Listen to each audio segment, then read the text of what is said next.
Peugeot has reinvented its 7-seat 5008 SUV in this third generation form. Thanks to the new STLA platform, there's now a full EV version and a plug-in hybrid, plus the cabin's been completely redesigned and pushed up market. Family transport just got upgraded.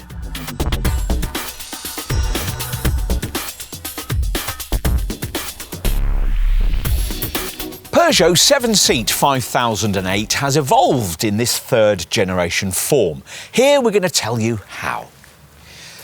What kind of car should a family 7-seater be? MPV or SUV? Well, Peugeot's changed its mind on that over the last few decades, originally launching its 3-seating row contender, the 5008, in 2010 as an MPV people carrier. The second generation version of 2017, though, morphed into a trendier-looking SUV. And that approach continues with the Mark III model we're looking at here, introduced in 2024. Like its two predecessors, it's basically just a stretched, boxier version of the brand's 3008 mid-sized SUV, which means that this time round it can also be had in the full electric E5008 form that we're trying here. This EV variant possible thanks to the new STLA platform that now undergirds this third generation design. A 48-volt hybrid version's being offered, and a plug-in hybrid variant for the first time too. The 5008 remains Peugeot's answer to cars like Škoda's Kodiaq and Nissan's X-Trail, and now provides stiffer competition for these two family SUV favourites. So it ought to find a ready market. To find out more, you're going to need the usual comprehensive car and driving road test.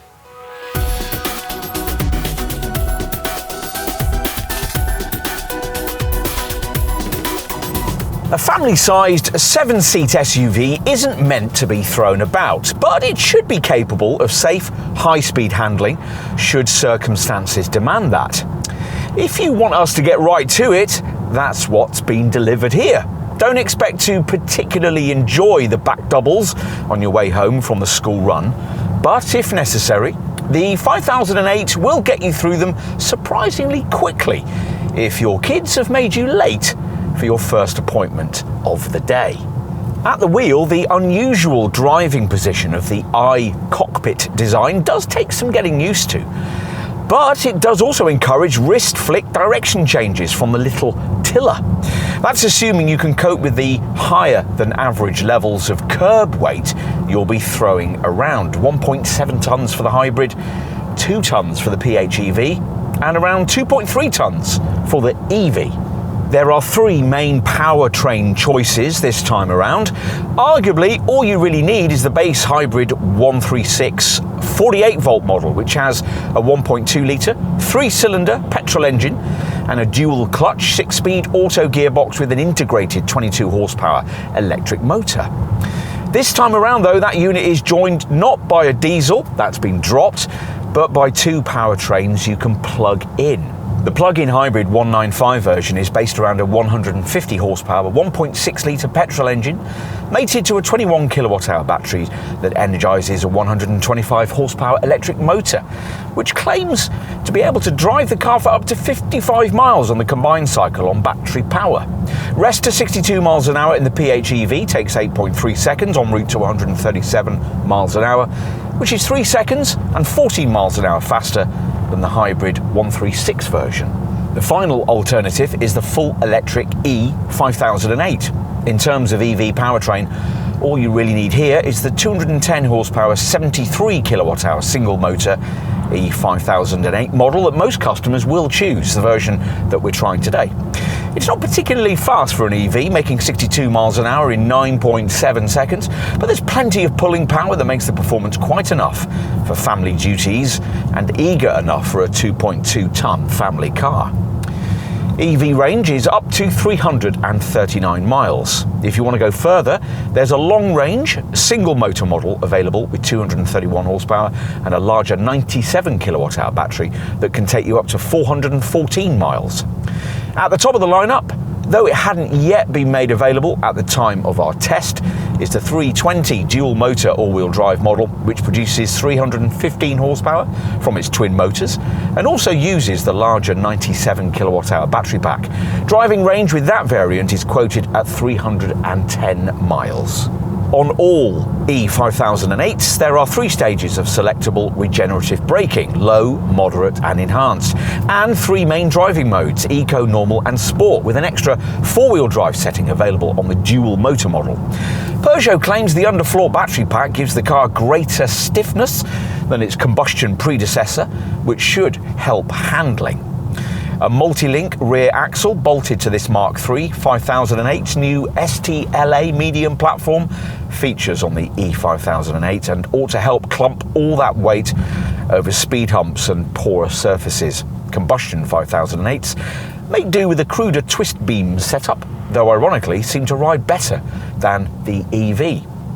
A 5008 of any sort isn't really the right choice for serious towers.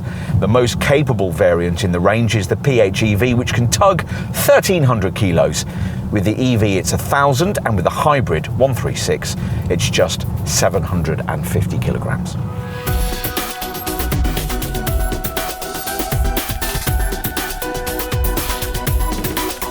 You wouldn't call this third generation 5008 pretty, but it looks quite futuristic. Perhaps more the kind of car the current 3008 would have been if Peugeot hadn't decided to make that model a coupe-style SUV. As you'd expect, given the need to fit in 3 seating rows, this 5008 is much boxier than its stablemate and pretty large, the new STLA platform facilitating a length increase of around 150mm over its predecessor, which means it's now slightly longer than the rival Skoda Kodiaq. Overall, it's 4.79 metres long, 1.69 metres tall and 2.1 metres wide, including the mirrors. So not quite Kia EV9 territory, but not far off. As with the 3008, the front is characterised by this distinctive 3-claw lighting signature and ultra-compact LED headlamps, though they'll only be full LEDs if you opt for this GT level of trim. The Peugeot shield sits proudly on a front grille intricately fashioned with a body-coloured cascading pattern. The boxy, slab-sided rear betrays the need for that third seating row. There's a subtle roof spoiler, a dinky rear wiper and slim lower reflectors. So, will it be as avant-garde inside?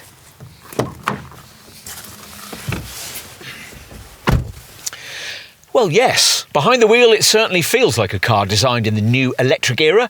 The up-front cabin space replicating the 3008 design, which means it's unusual and different, with a high dual-level centre console and an upper floating 21-inch panoramic screen pod that not only seamlessly combines the instrument and infotainment displays, but is also slightly raised so that it can act as a head-up display as well.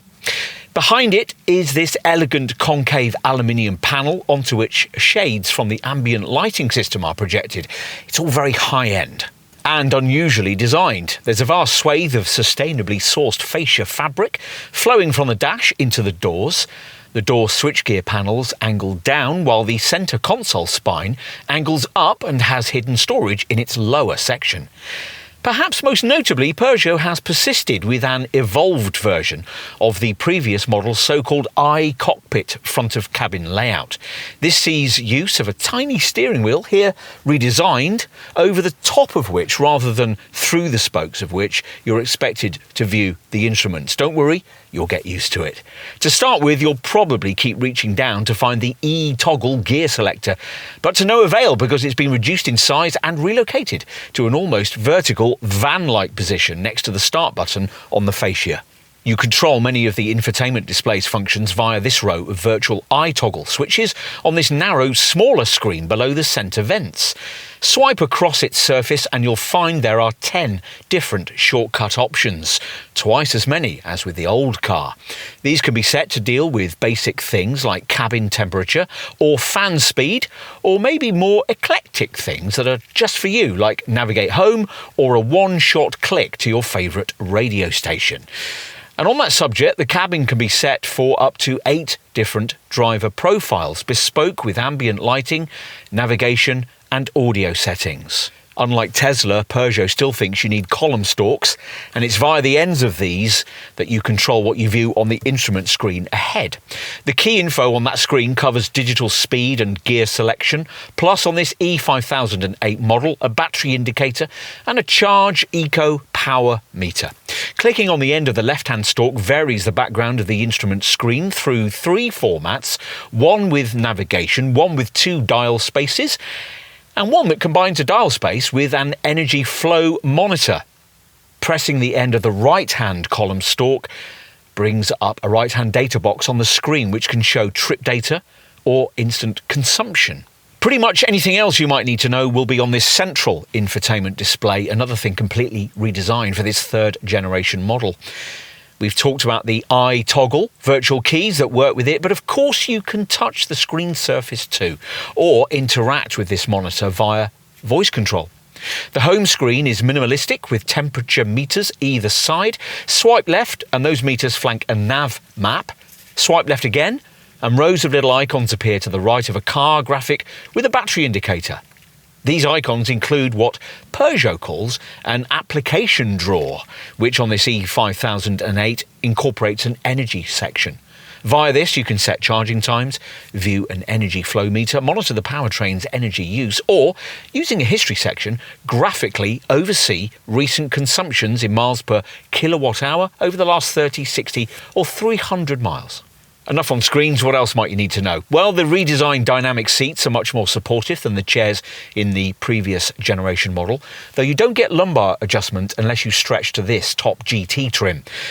You sit quite high, build quality is good, the materials used feel classy, and despite the avant-garde design, the ergonomics are fine. Crucial controls like audio volume, hazard flashes, and the drive mode controller reside on the near part of this centre console spine, which, as it nears the dash, spears away to the left with shortcut climate functions.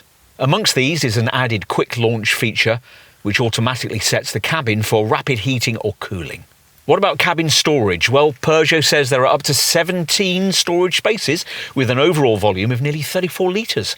These include this hidden lidded cubby, which sits just ahead of the cup holders on the lower part of the centre console and includes twin USB ports and a 12-volt socket. There's also an overhead sunglasses compartment, deep door pockets and ticket clips in the sun visors, but irritatingly, as with the previous design, right-hand models like this one have a glove box halved in size by the fuse box. There doesn't seem to be any priority amongst Peugeot's designers to sort this issue out. There's this twin-lidded box between the seats that's air-conditioned to keep your chocolate and drinks cool. A wireless smartphone charging mat is standard and sits beneath the centre part of the dashboard and can Bluetooth link 2 handsets simultaneously.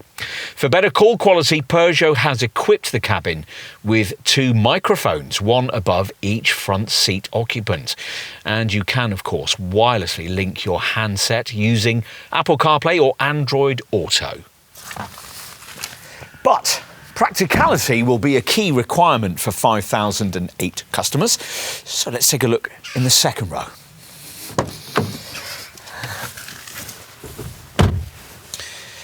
Some customers may be disappointed to find that the 3 individual second-row seats of the previous generation model have been replaced by a different configuration. This one lacks the old individual ISOFIX points, but offers 2 larger, more comfortable outer seats, flanking a narrow one in the middle that does without the child seat mount. Still, the bench base slides by up to 150mm and the backrest reclines, and even before you start fiddling with this, there's plenty of head and leg room.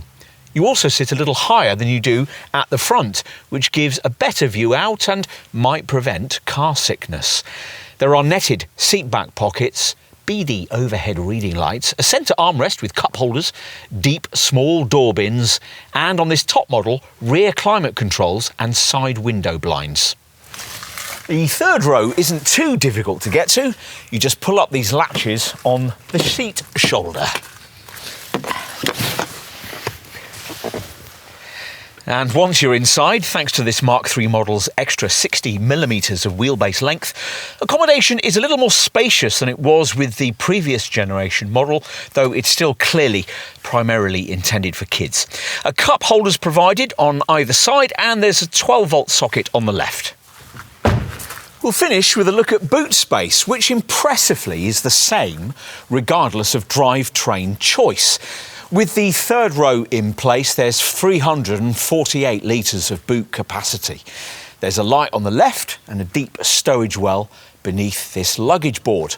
Pull these lower black tabs to fold the rearmost seats down, and the revealed completely flat area is 916 litres in size. There's 2,232 litres of space with the second row folded too.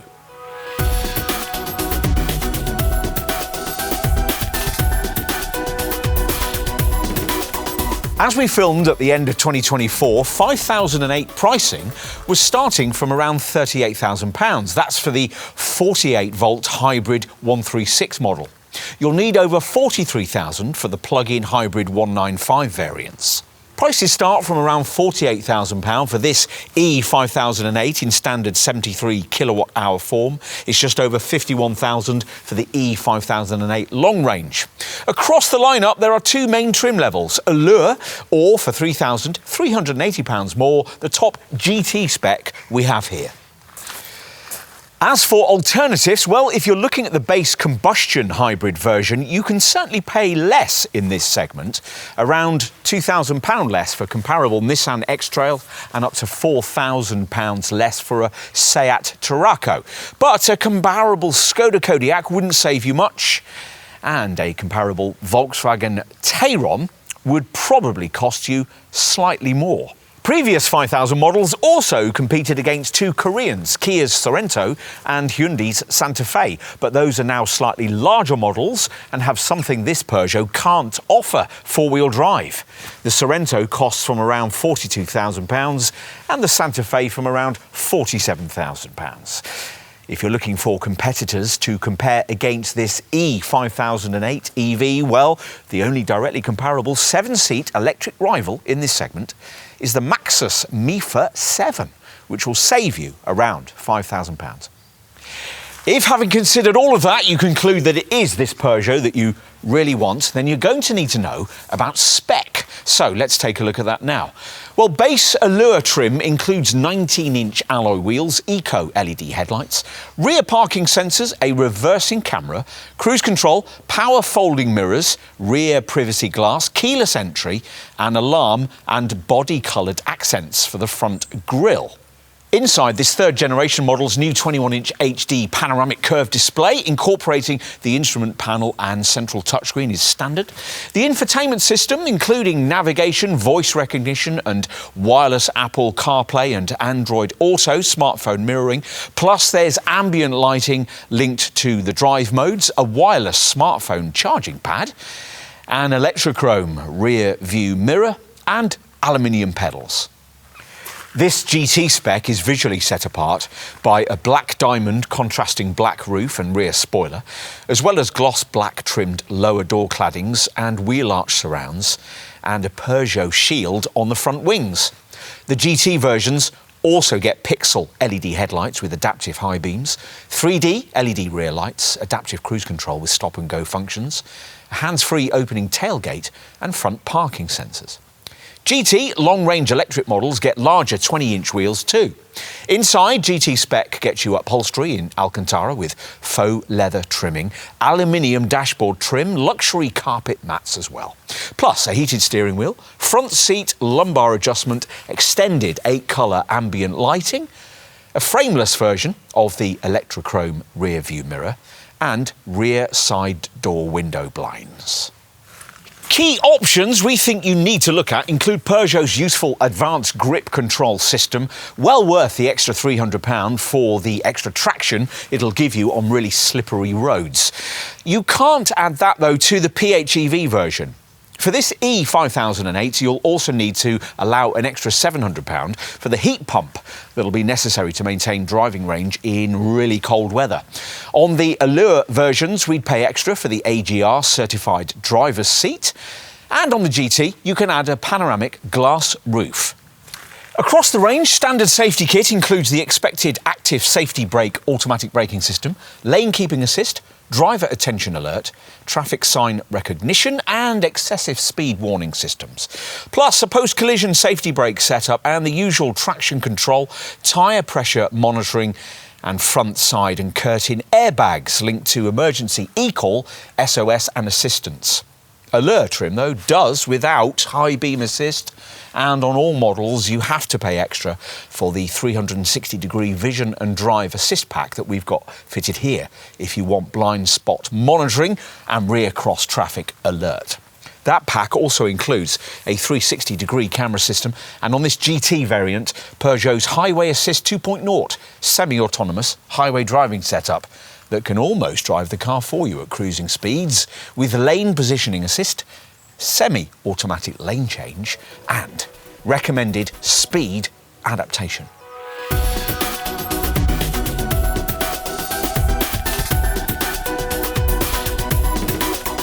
We'd suggest you start your search for a 5008 with a hybrid 136 variant you can't plug in. That self-charging hybrid powertrain can operate more than 50% of the time in zero-emission all-electric mode during low-speed urban cruising, offering improved fuel economy of up to 15% over the old PureTech 130 model for fewer trips to the pumps and a significant reduction in CO2. The actual 5008 hybrid 136e DSC 6 figures are up to 52.5 mpg on the combined cycle and up to 122 grams per kilometre of CO2. Thanks to the CO2 reduction, the hybrid powertrain has a reduced rate of vehicle excise duty and a lower rate of benefit-in-kind tax for company car drivers, 30% compared to 34% for the old-shape model's blue HDI 130 diesel unit. But of course, that's nothing like as good a tax return as you get from the plug-in 5008 models Peugeot really wants to sell you. The plug-in hybrid 195 variant will go up to 55 miles on a charge, and as a result, there's a CO2 return rated at up to 18 grams per kilometre. The combined cycle fuel returns rated at up to 356.2 mpg, though in reality, what you'll actually get won't be that much different to the frugality of the previous generation diesel. The plug-in hybrid needs 5 hours and 30 minutes for a full charge using a 3.7 kilowatt supply and gets a 60-litre fuel tank that's 5 litres bigger than the hybrid. Onto the EV. Now, as we told you in our driving section, this 73 kilowatt hour E5008 has an EV range of 311 miles, which extends to 415 for the 97 kilowatt hour version. To get near to these figures, you'll have to make frequent use of the provided Eco Drive mode and the various settings of low, moderate and enhanced of the regenerative braking system. Peugeot claims an efficiency figure of 3.6 miles per kilowatt hour for this 73 kilowatt hour entry-level E5008 variant. This is aided by eco tyres, friction-reducing bearings, a slippery drag coefficient of 0.28 CD and, if you pay extra for it, a heat pump which will preserve range in cold weather. Onto E5008 charging. Well, a little surprisingly, the STLA medium platform hasn't been engineered with the 800-volt architecture that would enable use of the latest breed of ultra-rapid DC public chargers. But with its 400-volt system, the E5008 can DC charge at up to 160 kilowatts, which for the 73 kilowatt-hour standard model allows for 20 to 80% charge in 30 minutes, with a charging rate of 2.4 kilowatt-hours per minute at its peak, at which point 62 miles of range are added every 10 minutes. It'd be 27 minutes for a 20 to 80% DC charge of the long-range model's 97 kilowatt-hour battery.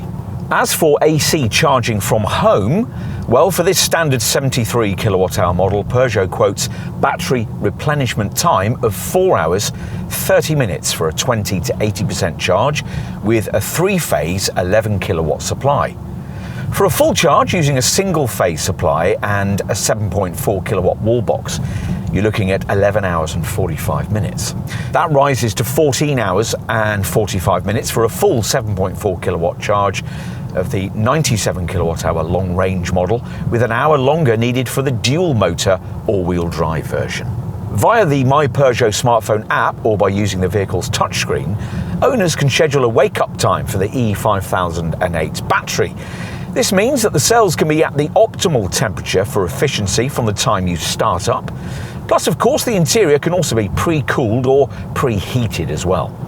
An energy section of the centre screen gives you a history section offering a graphical chart of energy consumption in miles per kilowatt hour over the last 30 miles. You can also select a screen showing usage of energy by the e-motor, the climate system and other auxiliaries.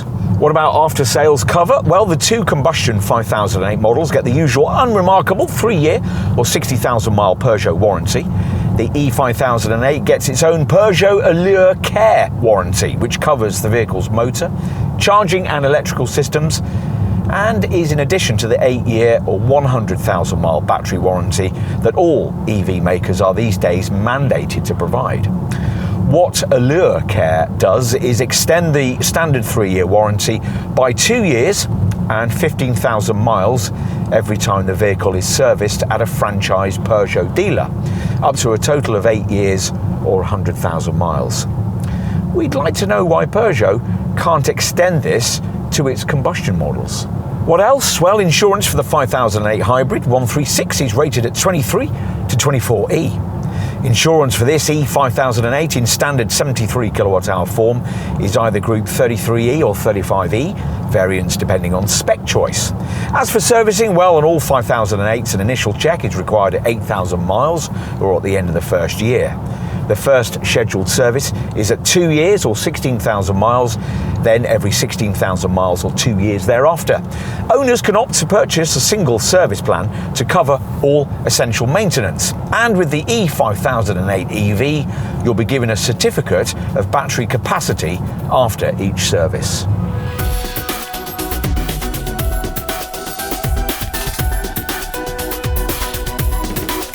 If you like Peugeot's 3008 but need more cabin space, this 5008 continues to be a logical step up with sophisticated, luxurious packaging that we think many potential customers will like. The cabin feels more avant-garde than anything else in the segment, and the E5008 variant was at launch the only 7-seat model in its class. You might not like the divisive cockpit driving position or the fact that you can't have all-wheel drive on the combustion models, but these aren't deal breakers. What matters is that the third generation 5008 feels special in a way that no other car in the segment does, in a way that's uniquely Peugeot.